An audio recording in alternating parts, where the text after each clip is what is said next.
Hi there, I am Jeanne Staton, and I have the privilege of interviewing Ms. Jean Tate today. And we are here on behalf of the International Women's Forum of Oregon, who is very interested in having Jean chronicle her very life worth living.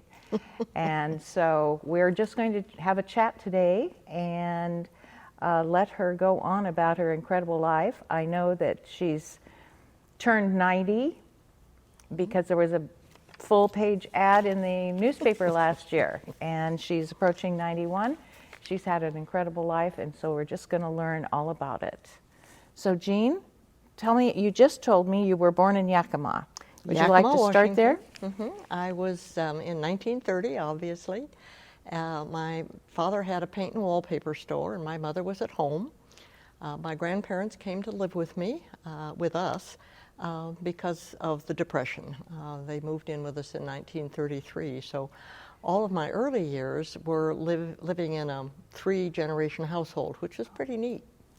When I was 13, we moved to Forest Grove, which is our ancestral home, and that's kind of a fun story.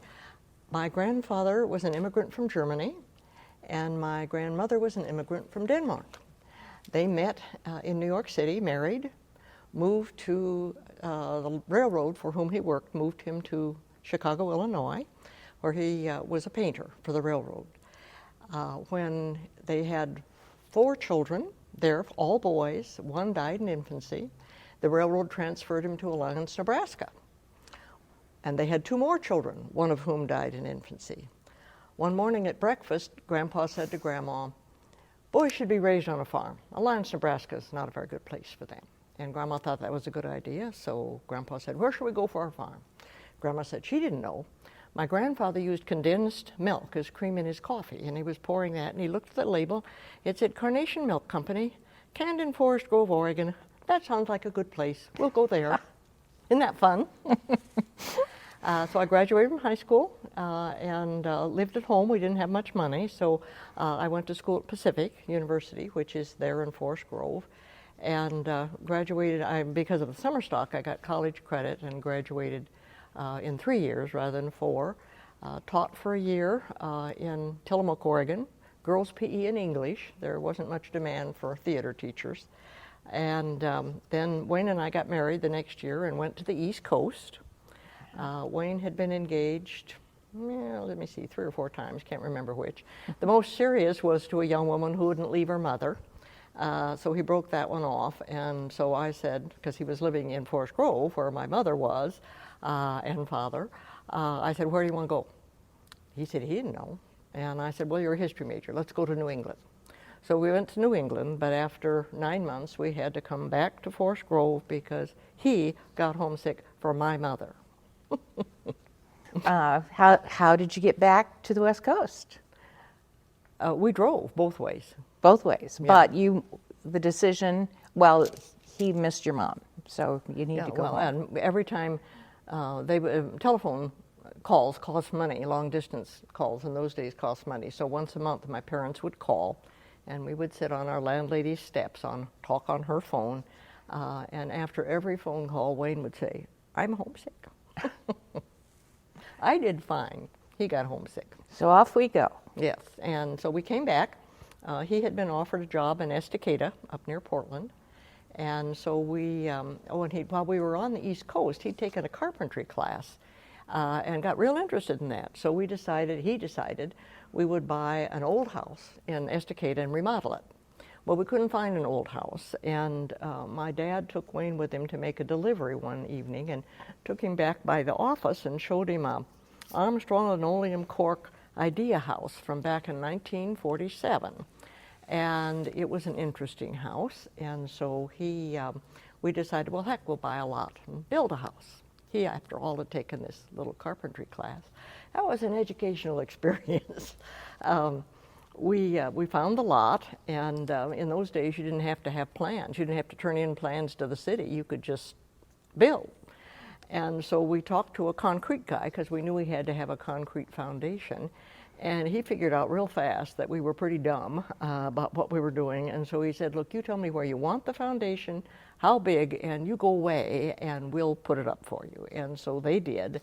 And then we were smart enough to hire a carpenter who did know what he was doing to help us frame the house. But that was our first house that we built of, I think, 5 or 6. And somewhere along the line, you end up on the roof. You are the roofer. Yeah, I not believe on you've this told me. house, because this house had to have a built-up roof, and it was a shed roof. And when we built our second house in Forest Grove, Wayne got a teaching job there and was very glad to get back to my mother.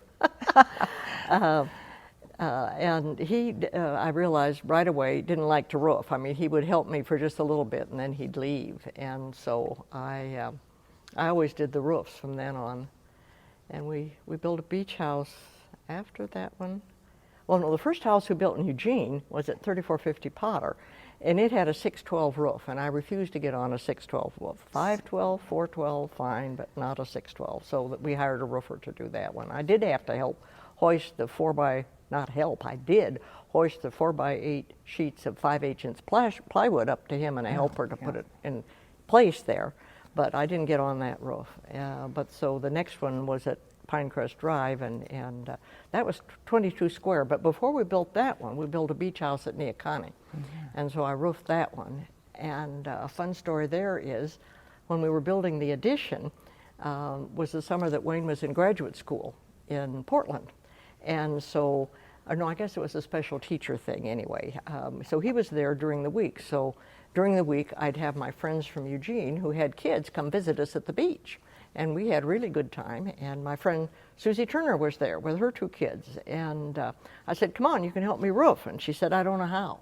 And I said, I'll show you. So we go up there, and I do a couple of courses and give her, chalk line. And she does her course, and I'm doing my course.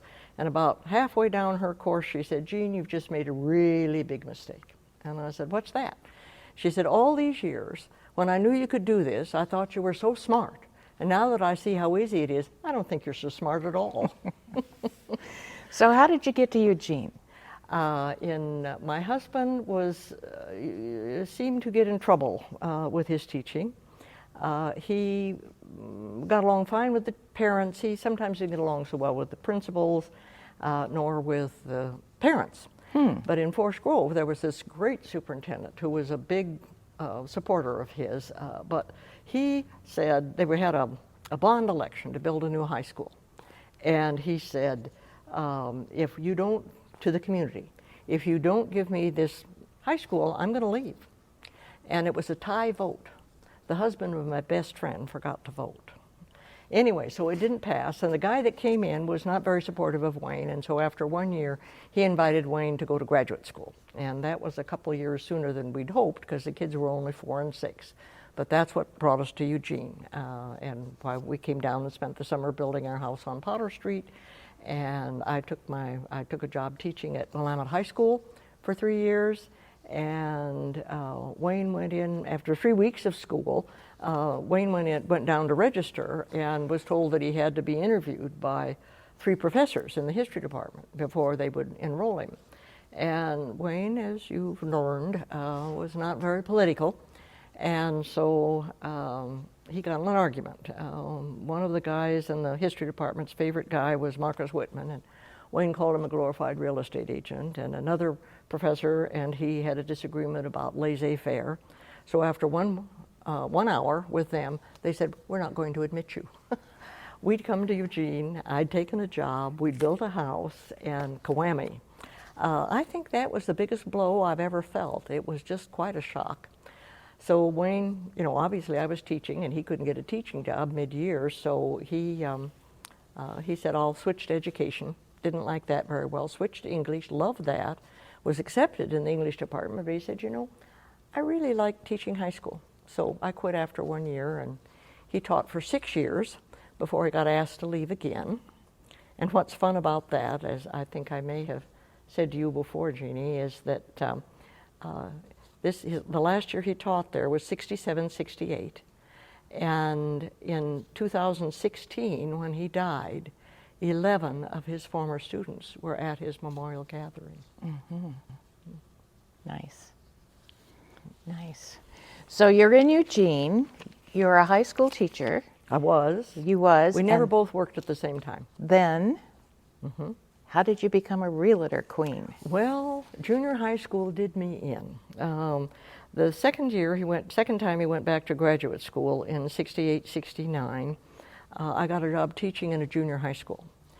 I had 265 kids every day, and junior high school kids are not easy. And I think that the people who teach junior high school kids, now middle schools, I think maybe a little better. But junior high school teachers, I thought, walked on water. They were great. So when Wayne quit graduate school, as he usually did, and this time he got a job teaching in Junction City. Junction City's a more conservative community, and Wayne only lasted 1 year before they asked him to leave. And the major cause was they showed, he and the teachers in the English department together, he was the only man, so of course he was blamed. They showed a film called The Medium is the Message by Marshall McLuhan. And the way they demonstrated this is they had the symphony orchestra in their tuxes and tails and their soloist cellist in a beautiful black gown, and she's playing the cello and they're playing the background music, and there's the first message. Second message is the players in the orchestra are all in shirt sleeves. The cellist is inside a plastic bag sitting on the top of a guy on all fours, and it looks vaguely like she might not have any clothes on. Junction City erupted in flames. I still have some of the newspaper stuff from the Junction City Times. And so that was the end of his teaching at Junction City. And so they suggested he go back to graduate school. And I said I would teach, but I did not want to teach junior high school, and I'd really like to do something else. So he said, and I'd been a secretary, so I could have done that.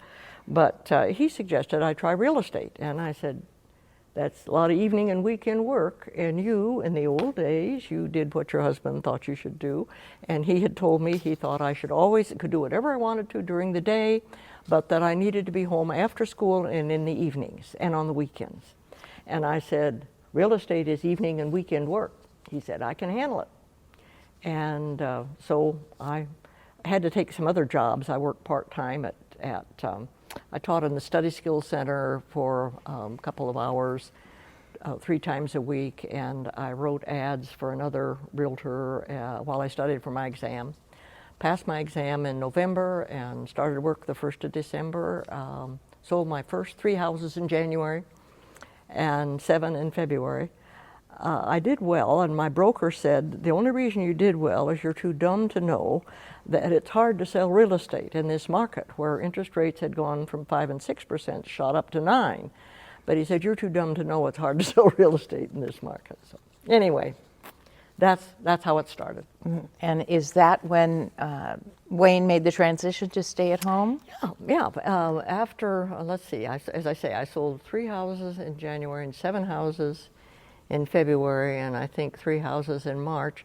And Wayne said, you're making plenty of money to support us. I'll learn how to cook and I'll stay home and run the house. He was always a better housekeeper than I. And so suddenly in March or April of 1970, I had a wife. Mm-hmm. And it was pretty neat. And we were pretty weird. Yes, that would be very controversial in the 70s. Yes, not so much now, but yeah, it was. And we were written up in the newspaper. And Wayne we did a lot of public speaking about it because it was weird. And Wayne had all these great lines. He read a lot about women being depressed, and he said he found out that he was depressed, and you really couldn't go visit the women in the neighborhood because there was a bedroom there, and that might not look good. Ah. And so he was stuck at home, and he said the only thing that would light up around me was the refrigerator. And he kept gaining weight, and he said, but it wasn't too bad. I would just buy size larger jeans. But I read this stuff about women being depressed at home, and I thought, that's how I'm feeling. So when I came home that night, he said, I've been reading this stuff about women who get really depressed at home, and I find that I'm kind of depressed. And so I said, well, how would you like to go out to dinner? And he jumped up and he said, that's a good idea. And then he said, but I don't have anything to wear. Ah, dear. And I remember one men's service club asked Wayne if he ever got headaches in the marital bed. Oh, yeah.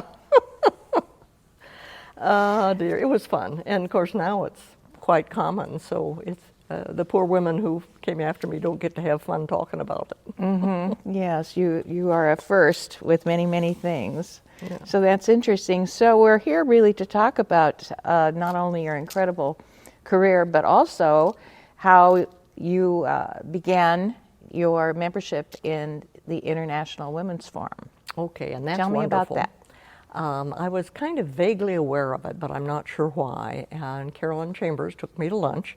At that time, she was the only Women's Forum member in Oregon, and invited me to join.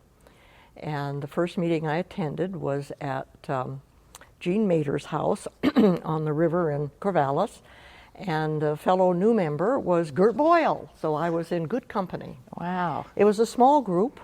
Patty Capon had started it, along with Norma Paulus, and I think Jean Mater was involved from the beginning, and another member was the then Chief of Police in Portland, and Jean Owl, the author.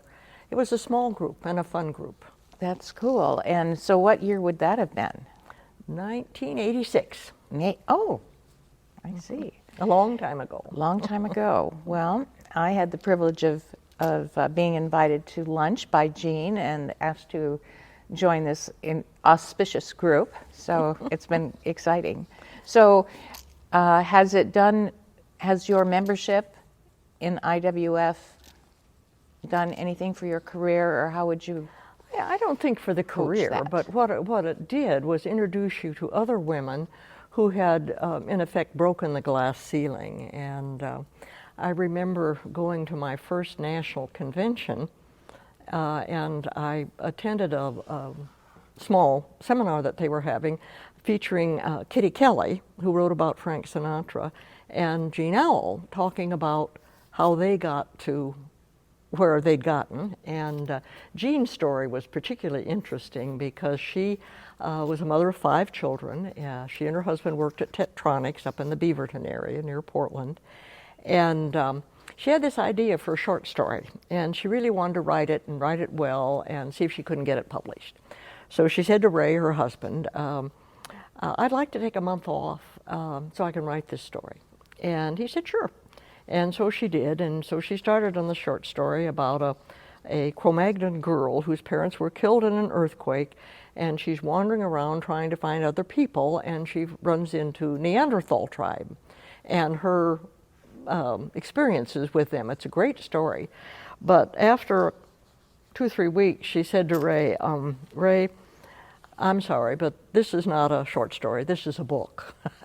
I need a year off to write the book. And he said sure, and she wrote the book, and she had a publisher who had said she would handle it. Her name was also Jean, and she sent the book back to her, and Jean wrote back, read it, and wrote back and said, well, Jean Owl, this is not one book. This is 6 books, and here's how you divide it. And so the rest is history, of course, because she did write all 6 books about Isla and her family. Mm-hmm. And then Kitty Kelly, she told fun stories too. Her most fun one was that she always took a photographer with her because she was interviewing these people that had been involved, they think, in Jimmy Hoffa's death. And so she always had extra precautions. And one time the photographer was there, and the guy that she was interviewing was kind of waxing poetic, and everybody was kind of relaxed and visiting. And the guy says, and he said, you know, it's interesting what happened to Jimmy Hoffa. And of course she was smart enough to be quiet, but the photographer came to action, came over and said, what happened? And of course the spell was broken, so she never found out what happened to Jimmy Hoffa. Oh, another fun story about the forum is that while I was waiting for this particular program to start, some women come in another door and start to sit in front of me, and the woman looks at my badge and she said, oh, you're from Oregon. I said, yeah. She said, what town?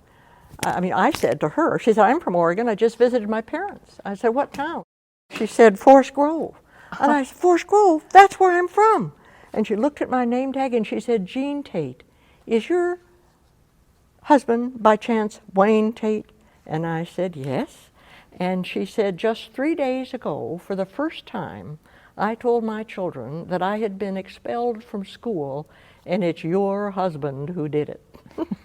She had been throwing erasers out of the second floor of the high school, and Wayne chewed her out and turned around and she threw one more eraser, which happened to hit the principal. Oh. So Wayne marched her down to the principal's office and he expelled her for 3 days.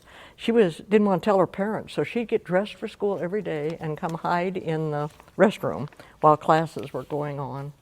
And she was now, at this point in her life, a Boulder County Commissioner in Colorado. Well, that is pretty interesting. Well, I know that your career as a realtor is phenomenal here in Eugene, so you're going to have to talk a little bit about that. And I know that you were selected as first citizen. Yeah, that was about a real 10 years honor. ago, Yeah. something like that. 2008. 2008, well deserved. Yeah. So just how did your career just go bonkers here and you were Well, revered as... I was really never very good at anything else I did. My husband, as you can tell from what I said previously, was a much better teacher than I. I was adequate, but I was also political. I knew how to work the system and get along with everybody and not make too many waves. And I did make waves on the East Coast, I guess, but not very big ones. Anyway, for some reason, I did well in real estate. And I think it's because I knew a little bit about construction, because we'd build our houses.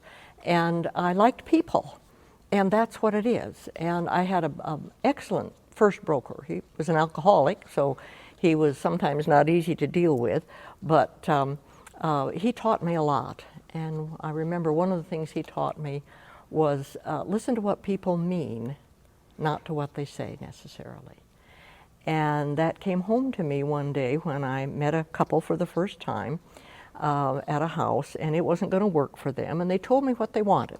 And she said, I'll live in East Eugene, West Eugene, or Ferry Street Bridge. I will not live in River Road, Bethel, Danabo, or Springfield. And I said, okay, but what I think she meant was that this house and the parameters she had for it were what were important. And one day I found her house out in River Road. So I called her up. I said, I found your house. She said, when can we see it? I said, when are you available? She said, I'm available right now. I said, okay, I'll come get you. So I went and got her, and of course started out toward River Road. She said, Jean, we're going out toward River Road. I said, yeah, I know. She said, Jean, I told you I didn't want to live in River Road. And I said, yeah, I know. And we drove up. I mean, we only had to drive up in front of the house because she knew it was her house. And she said, you don't play fair. But, you know, he was a good teacher. And as I say, I liked people, and so I got along with people. And we had one guy. I was always, in 1970, my first full year in real estate, there was this guy that, or maybe it was 71. Anyway, he was always number one. And I said, why don't you just slack off for 1 month so I can be one? I was always number two. And so he did, and I got to be number one once. But I didn't get to be the top salesperson until 73. Uh-huh. And then I was working for a company, and I didn't like them keeping 40% of my commissions, and I'd studied investment real estate and got my CCIM designation. So I decided I'd open my own office, and I called it Jean Tate Real Estate because I didn't plan to have any salespeople. Told you before, I wasn't a very good teacher. I wasn't a very good trainer. So it's going to be Jean Tate Real Estate, just me all by myself. But I got too busy and had to hire somebody. I always hired somebody that other people had trained. In fact, at one point, Mike O'Connell, when one of his people came to work for me, he said, Mike asked me to ask you if you approve of his training system. And it just, you know, I grew like Topsy, and I needed a manager because I wanted to ease off a bit, and I couldn't talk, my people in my office weren't very good about having somebody else come in, and so I had a guy, Hugh Pritchard, who used to work for me, had opened his own office, so I tried to hire him away from his partner. He said, well, I just bought my partner out, but you're our only competition, so if you'll take my whole office, I'll come run your office, and we'll bring Donna over to run my office, and it just grew. Mm-hmm. You had a friendly competitor, Ruby Brockett, that rose. Ruby was a very, very good friend. Ruby was held up to me. She started real estate a year before I did. And when I was starting, my broker, my first broker, the difficult one, said, you know, pattern after her. Watch, see how she does. And we became friends and started we had a little class back before they had classes in real estate called What Do I Do, What Do I Say? Because when I took my license, all you had to do was steady up and pass the test. So we taught this class about how to go out and how to actually operate in real estate. She was great. One of the things she said was, when you're having an open house, have the woman put one of those U-bake pieces of loaves of bread in the oven at 250. It just smelled wonderful. Well, I had the privilege of setting up a program for the women in business end of the Chamber of Commerce, and got these two ladies up there talking about their careers. It was a wonderful and that was, program. you know, a wonderful thing that you did, because when I was first in real estate, 3/4 of the real estate agent were men, only 1/4 women. That's now not quite reversed, about 2/3 women. But you then started this organization that said, hey, women, you too can be entrepreneurs. And I think that was really valuable. Yeah, it was. So I know you were involved in Summit Bank. No, Umpqua. Well, it wasn't Umpqua. In banking. It was Valley State Bank. Yes. You talk about that. Back in 1976, 77, this group of guys who used to have drinks together at Bev's Steakhouse after work started talking about starting a bank. And they decided that they probably ought to have a woman on their bank. That would be a good, you know, proper thing to do. And I'm sure they asked 2 or 3 women before they got around to me. But I thought it'd be really interesting. And it's a venture. It was fascinating. I really enjoyed it. And I was the only woman for years, but then before I retired, they invited Sue Pritchard to serve on their board. Mm-hmm. So and now Umpqua has 2 or 3 women on their board. Mm-hmm. But there was a bank directors college, they called it, a 1-week class where directors were encouraged to go, and so I went. I thought that'd be a good idea, and most of our president of our bank went, and a lot of the directors went, and it was real interesting. And they had little seminars, round tables, and all. And we met from our bank group met for lunch or something afterwards, one of the sessions, and Dick, the president, could hardly wait to say, "Well, our table got an interesting question. Our question was a new woman on the board was pushing us to do more in social service kinds of things, and how would we handle that? That was our problem." And the first man who spoke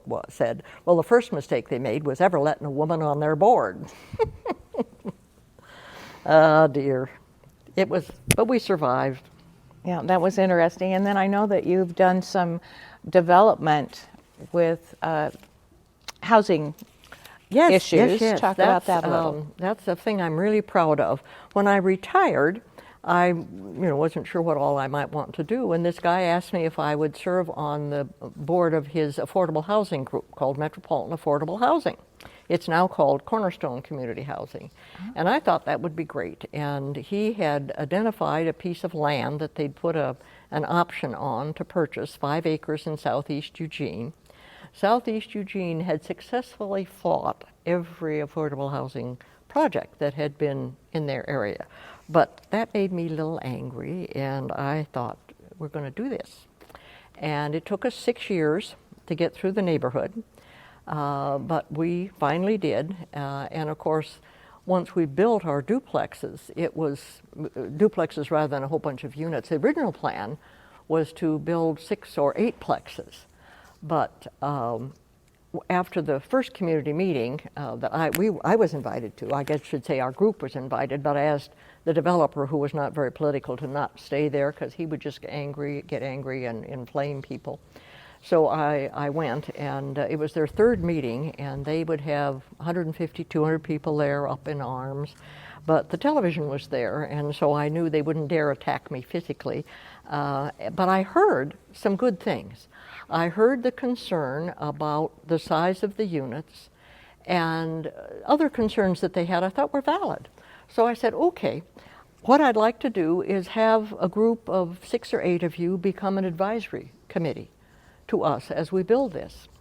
And they were worried about, they had the Gretna Green complex, and I kept saying it's management that makes a project. So I said, okay, you guys, if you will meet again, I will bring in the architect and our property manager to listen to what you're saying and see if we can answer some of your questions. So the next meeting we had, a little bit smaller, only about 100, and the architect listened to what they said, and the management people were great. I mean, they said, look, this is what we do when we have a difficult tenant. And I told a story about a house I had sold to a couple who happened to have 3 ornery brats. And they drove my friend, the neighbor, away, and you couldn't do anything about that because they owned it. With rental property, if they don't meet the demands of what you ask of them, they can be asked to leave. And so after about 3 meetings, they decided that if we would have that management company, they would stop fighting us. And they took us all the way up to Luba. We didn't end up going to Luba, but after 6 years we won. And it's a wonderful project out there at Donald and Fox Hollow. Very nice. Well, it's been an extraordinary career that you have had. Do you have any regrets, or was there an awful low or stumbling block somewhere along the line? I think nothing matched the sock in the stomach that I got when Wayne said they weren't going to admit him. But the chance to meet the women in an International Women's Forum has been wonderful. One of the first national meetings that I went to with Gretchen Pierce, she was the first person I sponsored in membership. Oregon usually had paid for a table, but for some reason we didn't have a table, so they said just go sit wherever you can.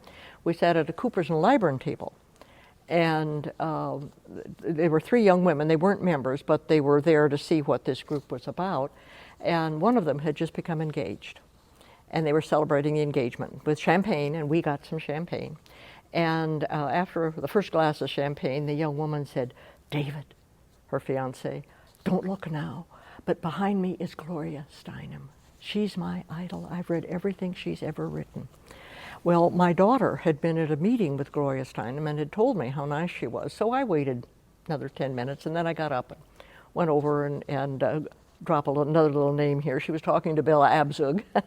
So I waited till she was finished, and then I said, Miss Steinem, my name's Jean Tate, and my daughter met you at a Women's Political Caucus meeting and told me you were nice, and I'm going to test that. The young woman at our table who's newly engaged has just told her fiance that you're her idol. Would you be willing to come over and meet her? And she said, certainly. So she came over and I introduced them, and the young woman said, oh, Miss Steinem, I'm so excited to meet you. I've read everything you've ever written. And Gloria Steinem put her hand on the young woman and said, young lady, I'm excited that you wanted to meet me. Very nice. Great. Very nice. It's a great organization, and I'm proud of all the women we've gotten in there from Eugene. Yes, we have quite the group. You want to talk about our limo trips a minute? When I first started, I was younger. In '86, I was 56. And so driving up to Portland to a meeting and back was no big problem. But then as I got a little bit older, I just didn't like driving home in the dark, and so we would stay overnight in Portland. And then I thought, if we hired a limo, it would save us all the cost, because there were like 10 or 12 of us by that time, save us the cost of hotel rooms, and we'd have a good time. So we signed up for our first limo for a Christmas party at the golf course in Canby, and drove up there in our white limo. We created quite an entrance. And one of our members, who shall remain nameless, brought along 2 bottles of champagne. Why nameless? Well, because she's sitting across from me and I didn't want to embarrass her. Oh. I'm not sure I was there that early, but Liz Chambers brought her share of. Oh, she brought her wines. Her own yeah, but we wine, didn't drink and them so until we got there. anyway, No, you're the whoever one- brought it. When we, because that was the first time we had it, was when you bought it. So. Okay, well, all right. But anyway, they great times in the limo. Had lots and Yes, lots of fun. yes. Is there anything that's just the most fantastic thing you can think of in your lifetime with your career, I don't think. Oh, in the career.